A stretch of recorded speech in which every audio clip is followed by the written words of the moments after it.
Hello everyone, this is Sadiq Akhtar Khan, your mathematics tutor. I hope you will be fine and welcome to my YouTube channel Sadiq Institute.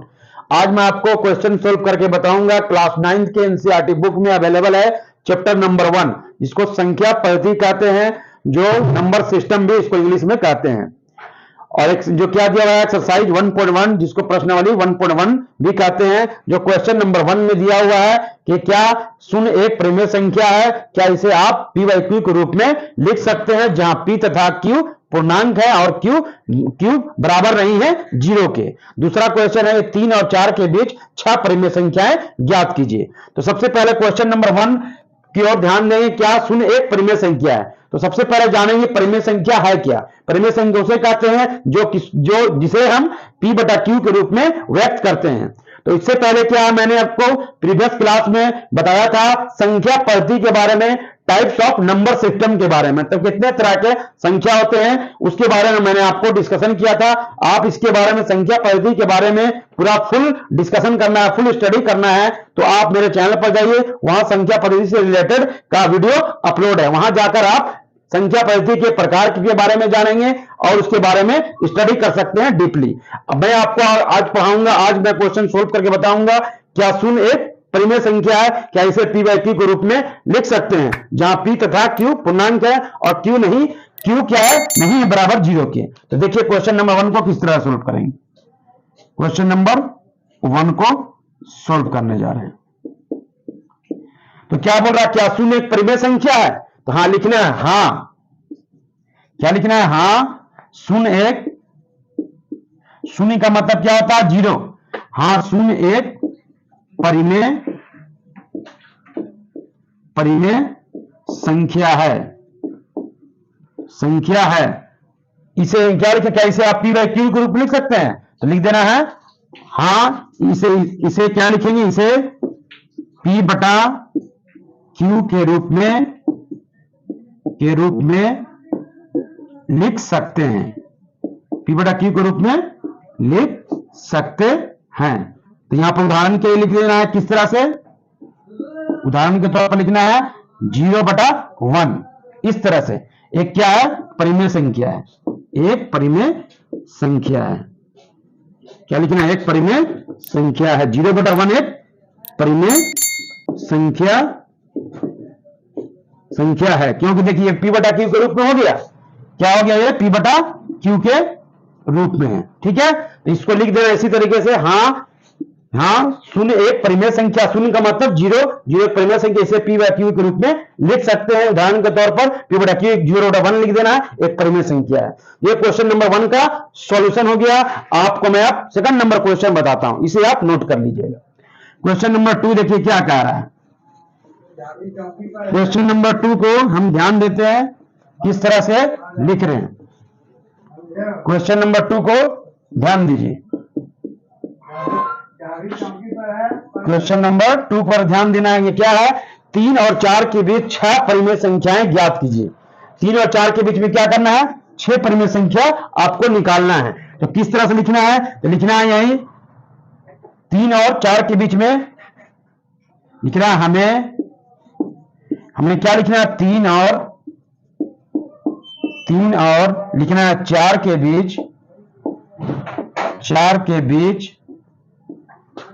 6 परिमेय संख्या प्राप्त करना है, परिमेय संख्या प्राप्त करना है। इसीलिए क्या हो जाएगा, 6 संख्या प्राप्त करेंगे 2 संख्या के बीच में, इसीलिए यहां हो जाएगा, इसीलिए क्या हो जाएगा, कितना 3 और 4 के बीच में निकालना है, तो कितना परिमेय संख्या निकालना है, तो 6। तो 6 में जब परिमेय संख्या के बीच में 2 संख्याओं के बीच का संख्या के बीच का जो हम लोग परिमेय संख्या निकालेंगे, तो उसमें क्या जोड़ देंगे, हम एक और जोड़ देंगे। तो 6 तो निकालना है और इसके बीच का निकालना है, तो उसके लिए ट्रिक्स क्या लगाएंगे, 6 + 1 लिख देंगे। 6 था, उसके आगे क्या जोड़ देंगे, 1 जोड़ देंगे, तो क्या हो जाएगा, ये 7 हो जाएगा। तो आता है यहां क्या लिखना है, अब यहां लिखना है 3 और 4 के बीच 3 और 4 के बीच 3 और 4 3 और 4 के क्या बीच 6 परिमेय संख्या ज्ञात करना है। तो 3 और 4 के लिए परिमेय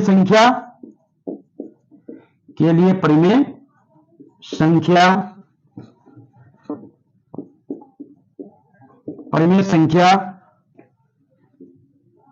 को इस प्रकार लिख सकते हैं,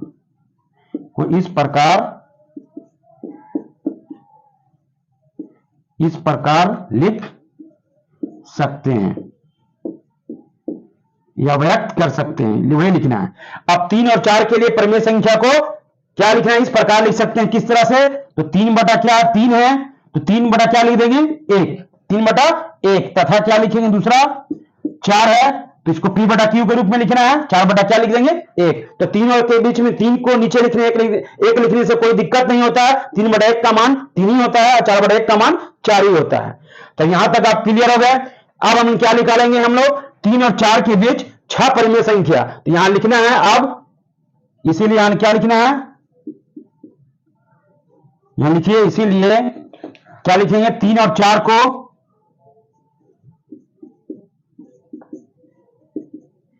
इसीलिए 3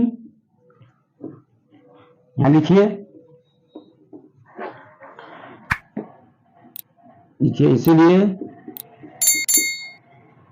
इसीलिए 3 और क्या लिखना है 4 को इस प्रकार लिख सकते हैं, इस प्रकार लिख सकते हैं। 3 और 4 को क्या इस प्रकार भी लिख सकते हैं, क्या लिखेंगे, और दूसरा चीज आप लिख सकते हैं। 3 और 4 को हम यहां पर लिख कर दीजिए एक और चीज। 3 और 4 को क्या करेंगे, यहां कितना संख्या है, क्या है 3 और 4 को अंश और हर में, यहां क्या है, यहां लिखिए 3 बटा 1 और 4 बटा 1, यहां लिख दीजिए। दूसरा चीज भी आप लिख सकते हैं यहां पर, मान लीजिए आपको शॉर्ट में लिखना है तो शॉर्ट में लिख दीजिए। यहां लिख देना आप 3 बटा 1 तथा 4 बटा 1 को 1 के हर को, 1 के अंश और हर को 7 से गुना करना, 7 से क्या लिखेंगे, गुना करने पर, ये इतना लिखना है। ठीक है, क्या लिखना है अब 3 और यहां क्या 3 बटा 1 और 4 बटा 1 के अंश, 4 बटा 1 के अंश और हर को 7 से गुना करने पर, 7 से क्या करेंगे हम लोग, गुना करेंगे अंश और हर को, 7 से क्या कर देंगे, गुना करेंगे। 3 बटा 1 को देखिए क्या किस तरह से गुना करेंगे, 7 से क्यों कर रहे हैं, क्योंकि पहले निकाला, अगर 3 और 4 के बीच में 6 परिमेय संख्या निकालना है तो क्या लिखेंगे, परिमेय संख्या जितना निकालना वो लिखना है और प्लस 1 और जोड़ देना है। जितना भी दो संख्या के बीच में परिमेय संख्या निकलेगा वो संख्या निकालना है, जो संख्या निकालने के लिए बोल रहा है उतना संख्या लिखना है और इसमें 1 जोड़ देना है, उसे ट्रिक से ही लगाना है। तो 6 प्लस क्या हो गया 7। अब 3 बटा 1 और 4 बटा 1 को क्या है, अंश और हर को क्या 7 से गुना करेंगे। तो देखिए किस तरह से अंश और हर को क्या करेंगे, 7 से गुना करेंगे। तो 3 बटा क्या है 1 है, तो इसको भी कितना से गुना करेंगे हम लोग, तो देखेंगे 3 इंटू 7, नीचे में 1 है, 1 इंटू 7, 7 कट भी जाएगा तो आपका 3 बटा 1 ही बचेगा। तो लेकिन मिला क्या हमें 7 कितना हो गया, ऊपर में 21, नीचे में 7 कम 7 हो गया। ये दूसरा हो गया। तथा दूसरा लिखिए, तथा मैं इसको इरेज कर दे रहा हूं, आप नोट कर लीजिएगा। उसके बाद दूसरा क्या है 4 बटा 1, 4 बटा 1, इसको भी लिखेंगे 4 बटा 1 है, वैसे ही इसको भी अंश को भी 7 से और हर को भी 7 से गुना करेंगे। 7 चौक कितना हो गया 28, नीचे में हो गया 7 कम 7। अब इन दोनों के बीच का निकालना है 6 परिमेय संख्या। देखिए क्या हो जाएगा, 6 परिमेय संख्या लिखना आता, अतः यहां क्या लिखना 3 और कितना है 4, 3 और 4 के बीच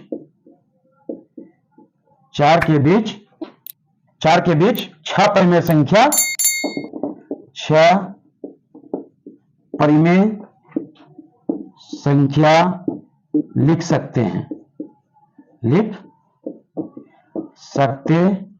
हैं। क्या लिख सकते हैं, क्या क्या लिखेंगे हम लोग? तो सबसे पहले क्या है 21/7, 21/7 और क्या है 28/7। तो ये 21/7 है और पहला क्या, दूसरा लास्ट में दूसरा अंक का क्या 28/7 आया। तो 21 के बाद क्या आता है, पहला क्या आ जाएगा, उसके बीच का 22/7 होगा। फिर उसके बाद तीसरा क्या हो जाएगा 23/7 हो जाएगा। फिर दूसरा हो जाएगा, पहला दूसरा हो जाएगा, तीसरा क्या हो जाएगा 24/7 हो जाएगा। पांचवा क्या हो जाएगा 25/7 हो जाएगा। और उसके बाद कितना हुआ 1 2 3 4 हुआ और पांचवा क्या हो जाएगा 26/7 हो जाएगा। उसके बाद आप लास्ट है तथा क्या हो जाएगा, तथा छठा क्या हो जाएगा 27/7 हो जाएगा। अब देखिए लास्ट में क्या आ गया 28/8। इन दोनों के बीच में क्या आया आपका, देखिए ये 6 परिमेय संख्या आपका निकल गया। ये 6 परिमेय संख्या आपका क्या हो गया, ये निकल गया कितना 1 2 3 4 यानी 21/7 के बाद बीच का निकालना है। 3 और 4 के बीच का निकालेंगे तो क्या है 3 और 4 को छोड़ देना है 21/7 को और 28/7 को। 21 के बाद वाला क्या होगा 22/7, 23/7, 24/7, 25/7, 26/7 और 27/7। यही आपका क्या हो गया, क्या हो गया, यही आपका 6 परिमेय संख्या हो गया। इसे आप बोल जरा मत कीजिएगा, ये मैं आपको बताने के लिए कर दिया हूं, ठीक है। इसे आप नहीं करना है, ये मैं आपको बताने के लिए, एग्जामिनेशन में आपको सिर्फ इतना ही लिखना है। ये आपको जैसे मैं लिखा हूं वैसे ही आपको लिख देना है। यही आपका हो गया क्या, आंसर हो गया किसका, क्वेश्चन नंबर 2 का आंसर हो गया। नेक्स्ट में हम नेक्स्ट क्वेश्चन के बारे में डिस्कशन करेंगे, नेक्स्ट क्वेश्चन को हम सोल्व करेंगे। अगर आपको हमारे पढ़ाने का तरीका अच्छा लगा तो आप मेरे चैनल को सब्सक्राइब कीजिए, शेयर कीजिए, लाइक कीजिए और अपना फीडबैक देने के लिए कमेंट कीजिए। Thank you, welcome.